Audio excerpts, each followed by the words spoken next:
पंतप्रधानांशी सर्वच खासदारांच्या भेटीगाठी होत असतात असं बावनकुळे म्हणतात। पंतप्रधान मोदी आणि एकनाथ शिंदेंच्या भेटीवरती बावनकुळेंनी ही प्रतिक्रिया दिली आहे। सरकार पूर्णपणे मराठा समाजाच्या पाठीशी असल्याचा सुद्धा पुनरुच्चार बावनकुळेंनी केला। दोन्ही समाजाच्या हक्काच्या गोष्टी सरकार देतंय असंही सांगायला बावनकुळे विसरले नाहीयेत।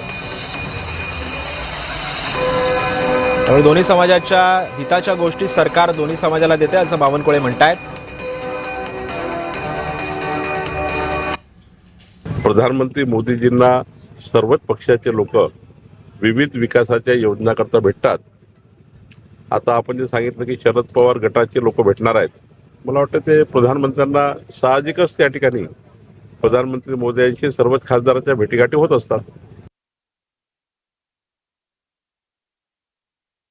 मी कालही सांगितलं, परवाही सांगितलं, आत्ताही सांगतो की महाराष्ट्र सरकार पूर्णपणे मराठा समाजाच्या पाठीशी उभा आहे।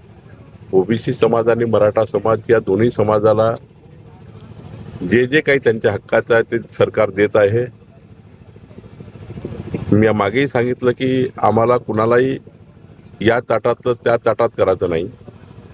मराठा समाजाला न्याय देताना ओबीसीलाही अन्याय होणे आणि ओबीसीला न्याय देताना मराठा समाजावर अन्याय होणे।